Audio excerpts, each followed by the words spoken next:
Estás escuchando Segunda Mañana por NTV Radio. Diciembre es el mes donde más accidentes de tránsito se reportan. Claro, la gente sale a festejar. Hay festejos en diferentes lugares casi todos los días y en esos encuentros nos falta el alcohol. Y si bien todos sabemos las consecuencias del alcohol al volante, la mayoría dice no pasa nada, es solo un poquito. Y lo cierto es que sí pasa. Y pasa mucho. Ayer un video se hizo viral por la magnitud de la tragedia, por la impotencia que provoca ver lo que sucedió con 3 personas que resultaron muertas tras ser brutalmente embestidas por un señor que manejaba ebrio. Esto sucedió en Sarandí. Por supuesto, luego del impacto, efectivos de la policía bonaerense detuvieron al hombre de 41 años, quien se encontraba en total estado de ebriedad. Esto pasó el martes en la avenida Mitre al 2200 en Sarandí. Se hizo viral desde ayer porque empezó a llegar a todas las redes y a todos los usuarios de las redes. El nombre del asesino, porque así lo denomino yo, es Ariel Gastón Pérez. Y digo asesino porque todos sabemos la consecuencia que puede traer manejar en este estado. Uno no puede medir distancia, ni puede tener equilibrio y mucho menos conciencia. Por eso es increíble y durísimo ver el video donde se ve que tras el impacto las víctimas cayeron a unos 10 metros del lugar donde ocurrió el choque. Los que estaban en el lugar impidieron que el tipo huyera. La investigación del hecho quedó a cargo de la Unidad Funcional de Instrucción y Juicio número 3 descentralizada de Avellaneda y está caratulado como triple homicidio culposo. Pero, ¿qué pasa en estos casos? Porque no es el primer caso y nos asombra por ser el primero. No, hay muchos casos donde pasó esto y pasaron otras cosas también donde terminan en muerte, ¿no? ¿Cómo actúa la ley? Es nuestra pregunta. ¿Qué responsabilidad tendrá ahora ese conductor? Para hablar de ello, en línea se encuentra nuestro columnista y amigo, el doctor Osvaldo Egui. Buen día, Osvaldo, ¿cómo estás? Hola, Cris, buen día y buen día a todos los oyentes. Bueno, terrible, seguramente de esto estás al tanto, de esto y de tantas cosas que nosotros tal vez no, pero quisiéramos saber en este caso puntual qué es lo que va a pasar, si es que se sabe, si hay datos de esto, o cómo debería actuar la ley. A ver, en este país, la ley, en estos casos en particular, se divide en 2 cuestiones. La primera es lo que se debería hacer, es decir, la toma de concientización al momento del, también, como lo has dicho recién, al momento de manejar, ¿no? Al momento de tener en cuenta que nosotros estamos frente a un vehículo que puede causar un daño, inclusive la muerte, como vimos en este caso. Ahora, la ley, ¿qué es lo que dice la ley en estos casos? La ley dice, bueno, si alguien toma de más y se pone a manejar un auto, se divide en ese punto en concreto, es decir, si yo tomo, la ley interpreta que si yo estoy ebrio o en un estado no apto para conducir un vehículo, no lo hago con el dolo, es decir, el dolo es la intención de agarrar un auto y a su vez tener la intención de salir a matar. Terrible. Si nosotros tomamos lo que dice la ley, siempre va a recaer en un acto culposo, es decir, el acto culposo es no tener la intención de hacerlo. Ahora bien, tenemos la otra figura, que sería el dolo eventual. El dolo eventual es una figura que no está tipificada en el Código Penal, pero se aplica. ¿Qué es el dolo eventual a diferencia del dolo simple? El dolo eventual es aquella acción que yo voy a cometer teniendo en cuenta que tal vez sí pueda producir un daño. Y de igual forma confío que ese daño no se va a producir y continúo con la acción. ¿Sí? Es decir, es diferente al dolo. Es decir, el dolo es solamente la intención de ir a cometer una acción dirigida hacia alguien o hacia un hecho, o hacia, digamos, una situación en particular. La culpa es no tener la intención, es decir, la ley ampara estos comportamientos de excesiva toma o ingesta de alcohol y luego salir a manejar. Es decir, la acción de daño producida, más allá de que en estos casos tan aberrantes como estamos viendo que produce la muerte, sí, no se podría considerar dolo según la visión de la ley, sino la culpa. ¿Por qué? Porque el único delito que uno comete tomando alcohol y salir a manejar es no tomar la conciencia de que si uno toma y maneja puede producir un daño. Terrible. Pero el dolo no está en la acción de producir la muerte, sino en la falta de la ingesta de alcohol y luego manejar. ¿Se entiende? Digo, es bastante técnico, jurídico en este caso, pero no excluye obviamente de una responsabilidad y un cambio de ley que tiene que venir a subsanar estos comportamientos habituales, porque la gente, si bien entiende que manejar un auto en esa condición no es para nada apto, de igual forma lo sigue haciendo. Inclusive yo he visto situaciones en las cuales aquella persona que está ebria, al momento de tener un accidente, trata de hacer todo lo posible como para que el alcohol desaparezca de la sangre. Claro, entonces, también hay un desconocimiento desde ese lado, de decir, bueno, si uno no tuviese la ingesta de alcohol en el cuerpo y produce la muerte, un daño a una persona, sí sería responsable, o al menos estaría dentro de la figura del dolo. ¿Por qué? Porque si uno conoce y está en plena facultad de manejar y entiende que hay leyes vehiculares que se tienen que respetar y no las respeto, no sería culposo sino un dolo de no respetar esas mismas leyes que están precisamente para hacerlas respetar en el momento de manejar. Claro, entonces, sí. esta técnica jurídica lo único que hace es amparar estos delitos y darle vía libre a la ingesta de alcohol. Totalmente. De ciertas personas, en las cuales después, como bien dijiste vos, salen y dicen, bueno, no pasa nada, si estoy borracho, bueno, son 20 cuadras, sin saber que en 20 cuadras puede producir un desastre como hizo esta persona, ¿no? Claro, inclusive a veces puede no matar a otro, pero se puede matar a sí mismo, ¿no? Y estamos en una contradicción con esto, porque no tuya ni mía, sino de la propia ley, porque por un lado brega por no consumir alcohol, por el control de alcoholemia, por cero alcohol en sangre, para que la gente no tome, pero por el otro lado amparamos hechos como este, haciendo que esta carátula, por ejemplo, que es terrible, un asesinato para mí, en mi entender, pero lo caratula como triple homicidio culposo, me parece muy poco. Bueno, ahí está el tema, ¿no? Triple homicidio culposo. Eso es lo que estaba explicando recién, la culpa, no tener la intención de producir las muertes. Es decir, va a tener una sanción, pero posiblemente al ser culposo, en este caso particular, es un triple homicidio culposo. Yo creo que una pena va a tener, no creo que sea tan leve y laxa aquellos que tengan en manos la sentencia sobre esta persona, que lo puedan llegar a dejar libre. Tenemos casos que han sido emblemas lamentablemente de nuestra sociedad, como el caso Cabello, claro, en el cual si lo tomamos como referente, bueno, eso sí es un dolo simple y concreto y efectivo. Alguien que prepara un auto para correr y lo hace en medio de la avenida Lugones, matando a una persona con su nena, me parece, y la justicia a su vez no condenando a esa persona, y estamos hablando de muchos años atrás, claro, hoy esas consecuencias siguen estando en nuestra sociedad. Entonces hay algo que debería cambiar, y particularmente a mí, como abogado, me cuesta creer que la justicia no avance sobre esto y no ponga límites más allá de los controles, ¿no? Yo hace 3 semanas estuve en el interior del país y puedo decirlo con mis propios ojos que me han hecho un control de alcoholemia con una linterna. Señores, les tengo que decir que a mí me hicieron un control de alcoholemia con una linterna. ¿Por qué? Porque no tenían insumos, porque medianamente sacan a aquellos que tienen en manos de hacer los controles algún tipo de indicio sobre el estado del conductor. Entonces, si por ahí esa persona ve que el conductor no está en esas condiciones, por ahí presume, pero a ver, no es una cuestión de presumir o no presumir, de tener o no tener insumos. Primero es de tomar conciencia, y segundo, los controles se tienen que hacer efectivos y tener las sanciones disciplinarias como las tienen que tener. Es decir, no podemos decir anda a buscar el auto mañana cuando te baje el alcohol. El auto no lo venís a buscar nunca más. Terrible. Porque una vida no se recupera más. Tu auto sí se puede recuperar al momento que tomes la conciencia necesaria. Entonces, eso es lo que tiene, ese es el peso de la ley que tiene, o que tenemos que tener. Como decía Kelsen, la ley se tiene que apoyar en la sociedad como el punto de impacto de una gran bola de acero sobre la sociedad. Ese es el impacto que tiene que tener la ley, y la sanciona para aquellos que no la cumplen. Lo que pasa es que todos sabemos, ¿no? Que esto es un asesinato, que esto no se puede hacer.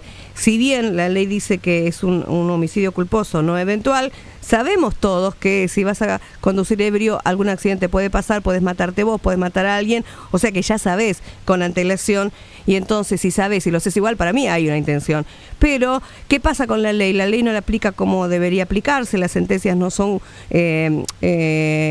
ejemplares para que esto no vuelva a suceder, y ante una ley tan débil, los casos se suman y son muchos como este, ¿no? A ver, yo coincido en que la ley no cumple con los requisitos de lo que la sociedad está pidiendo, ¿no? Más límites en ciertas cuestiones que tienen que ver con esta gravedad de ir por la calle y tal vez perder la vida por un inconsciente total. Lo que dice la ley, y más allá de que se aplique correctamente, no estoy diciendo que sea la ley justa para estos casos, pero se aplica porque es la única ley que se debería aplicar porque está vigente y que la que tienen que aplicar los jueces. Claro. La interpretación unificada en estos casos es que al momento, acá se determina específicamente el momento que la persona toma alcohol, específicamente la persona que toma alcohol en ese momento. Supongamos, si hay alguien en un casamiento que está tomando alcohol, esa persona no está pensando que esa copa de alcohol va a producir sus ganas de salir con un auto a matar personas. Entonces se interpreta por ahí el acto culposo. Es decir, no tener la intención previamente de tomar alcohol. Sí tenés razón en decir, bueno, tomo alcohol y después tengo que manejar, puedo producir un daño. Pero se interpreta como que no tiene el dolo con la intención, que estoy hablando de tomar la copa de alcohol o varias copas de alcohol para después agarrar un auto, para después salir a matar personas. Claro. Entonces, desde ahí la figura de culposidad de la persona recae en la aplicación de estas figuras de imputación. Claro, ¿no? Es decir, si hay alguien, en el caso, vuelvo a decir, de Cabello, que prepara un auto, sabe que no va a respetar las leyes, sabe que no está cumpliendo con las velocidades establecidas y demás, y mata a una persona, estamos hablando de un dolo, porque lo hizo sabiendo que quería correr, que no iba a respetar las normas, que lo hacía con un fin determinado, y que encima podía producir un daño tal como el que produjo matando a Celia de Abanina en el auto, ¿no? Entonces me parece que en estos casos la ley debería, particularmente a mí, ya lo están haciendo y lo están trabajando hace muchos años la Madre del Dolor, en este caso, pero tampoco tiene una acogida necesaria en la justicia para que esto tenga un límite, ¿no? Entonces, creo que la figura de culposidad debería erradicarse de la ley para solamente aplicar el dolo en estos casos, para tener más conciencia al momento de agarrar un auto y en qué estado se agarra, ¿no? Para mí, en este caso, ¿no? Yo como ciudadana, y por viendo casos como este y otros casos también donde la verdad nos ha dejado muy mal por la crueldad con que las personas que toman y manejan terminan con la vida de cualquiera de nosotros, porque fue esta gente, pero pudo haber sido vos, pudo haber sido yo, pudo haber sido nuestros hijos, cualquier persona. En este caso, pienso que para modificar este tipo de leyes que tienen que ver con el tránsito, se deberían juntar con un cuerpo de psicólogos y médicos, porque ellos mismos te van a decir que a la hora de tomar, sabes muy bien que perdés el equilibrio, perdés la conciencia y depende de lo que tomes. Y una vez que empezás a tomar, tal vez decís un poquito más, cuando te diste cuenta estás y no podés manejar de lo ebrio que estás. Entonces sí, pienso yo, que sabiendo todo eso, igual tomás, para mí sí hay una intención. Por ahí no de salir a matar, pero que no te importa lo que vaya a suceder. No, por supuesto, estamos de acuerdo, pero la figura que se aplica es esa, lamentablemente. Sí. Entonces, yo por eso digo, ¿no? Y te repito, Cris, acá me parece que la figura de culposidad de la norma que está vigente es la cubierta o es el manto de protección que tienen aquellos que toman y que no toman conciencia. Por eso las organizaciones se cansan ya de aplicar publicidad, carteles, de tomar conciencia de conductor designado, bueno, hasta de empresas de cervecería lo dicen, y sin embargo la gente parecería que no toma ningún tipo de recaudo sobre esto. ¿Por qué? Por ese mismo manto, ¿no? Bueno, salgo, tomo, no pasa nada, si mato a lo sumo me suspenden el carnet por 5 años, y de igual forma no va a haber ningún control. Si lo que acabo de contar, me hicieron un control de alcoholemia en el interior del país con una linterna. Entonces, ¿cuál es el beneficio que uno tiene, o la seguridad jurídica que uno tiene normativamente, ¿no? Si uno maneja o cruza como peatón sobre algún inconsciente que, bueno, él tomó la decisión unilateralmente de tomar, y ante cualquier eventualidad que pueda surgir, muerte o daño, la ley está para llegar y salvaguardarme de esa acción en detrimento de alguien. Entonces me parece que en esta cosa la justicia se debería poner los pantalones como es debido, y más allá de los controles, una vez otorgado el carnet, al momento de habilitar a alguien a manejar, me parece que entrarían un montón de otras cuestiones de psicología y no tan laxo de un dibujito, de cómo te figura tu vida. Además creo que debería apoyarse mucho más en la ciencia de la psicología, sí. y de un análisis más profundo persona por persona, Sí. para estar más resguardados en vía pública, ¿no? Totalmente de acuerdo, doctor. Y en este caso, ¿no? Nos vamos a quedar en este caso. ¿Cuál podría llegar a ser la sentencia? ¿Y cuánto tiempo tardaría esto en proceder a la sentencia? Depende, a ver, todas cuestiones procesales dependen de las probanzas, de cómo se presenten, de los tribunales, de cómo es llevado a cabo. Nosotros tuvimos como sociedad un caso muy, bueno, muchísimo, ¿no? Como lo que veníamos hablando, pero tuvimos el hijo de un periodista que ha llevado a un ciclista en el parabrisas, una vez atropellado y muerto, y ha pasado un peaje y ha recorrido no sé cuántos kilómetros con un cadáver en el parabrisas. Y lo hemos visto, y bueno, y una persona que hasta hace muy poco tuvo una condena de absolución, con una restricción para manejar, pero digo, ¿a quién le devuelve o sea, a esa familia le devuelve su familiar fallecido y de la forma que falleció? Respetando las normas, yendo por la banquina, en contra del tráfico, y viene alguien y lo atropella. Entonces, me parece que la justicia tiene que tomar más cartas en el asunto, en la celeridad, en la resolución, en la aplicación de normas, no del sentido común porque no estaremos hablando de normas, pero sí establecer los criterios jurídicos de la llamada sana crítica judicial para aplicar las sanciones que correspondan. Esto depende de las probanzas, del sistema procesal, de la celeridad de la justicia, de los tribunales y obviamente de las partes y de los abogados que van a impulsar esta causa lo más rápido posible para que tenga una resolución para la familia, ¿no? Claro, y por suerte, o para las familias, porque fueron 3. Claro, y por suerte, ¿no? No digo por suerte dentro de lo malo de todo esto, ¿no? Gracias a las redes y a la sentencia, la condena social que ya tiene este conductor, seguramente las leyes van a ser un poquito más duras, quiero creer.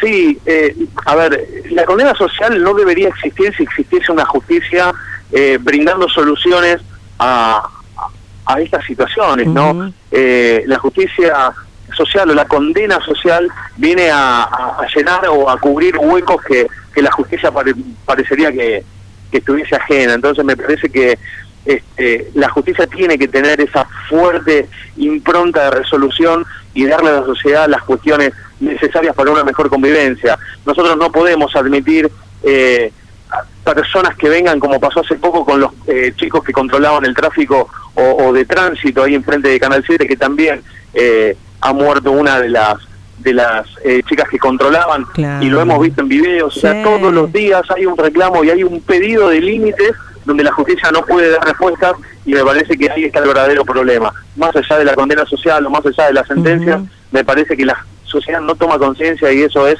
producto de una anomalía judicial normativa constante, no, y cultural y de educación, por supuesto, pero me parece que la conciencia por sobre todo va a reemplazar el accionar judicial para evitar estas cosas todos los días, ¿no? Totalmente de acuerdo, doctor. Muchísimas gracias por su tiempo, por contarnos cómo actúa la ley, cómo debería actuar, y por dejarnos un panorama claro, ¿no? Y queda también como reflexión la responsabilidad de cada uno, porque en este caso la responsabilidad, por lo menos que se ve en el video, es absolutamente del conductor, pero muchas veces el peatón también tiene responsabilidad de un siniestro. Por supuesto que sí, por supuesto que sí. Por eso digo, hay una conducta que, digo, en principio es falsa, porque todos cuando vamos a sacar un registro y hacemos la famosa prueba en el autódromo o en algún circuito cerrado, somos los mejores conductores, ¿no? Respetamos, nos saludamos, prendemos las luces, nos ponemos el cinturón, pero parecería que cuando nos dan el carnet tenemos vía libre para hacer cualquier cosa, inclusive con la vida de los demás. Totalmente. Y ese es el problema, ¿no? Claro. Doctor, le mandamos un gran abrazo, muchísimas gracias, y lo voy a comprometer para que la semana que viene en su agenda ponga visitar el estudio de Segunda Mañana, NTV Radio, Tortuguitas, Moreno 1160, y me gustaría que hagamos un repaso de todo lo que sucedió legalmente en el país este año 2019, como haciendo, llevando a reflexión, y tal vez viendo también cómo podemos mejorar como ciudadanos. Perfecto, lo tengo agendado, ya lo agendé, y estaré en el piso la semana que viene para hablar de estos temas y más. Esa, muy bien, entonces lo esperamos. Buen fin de semana y hasta la semana que viene. Un beso grande, Cris, un beso a todos los oyentes. Abrazo, gracias, chao. Abrazo, gracias, chao. Abrazo.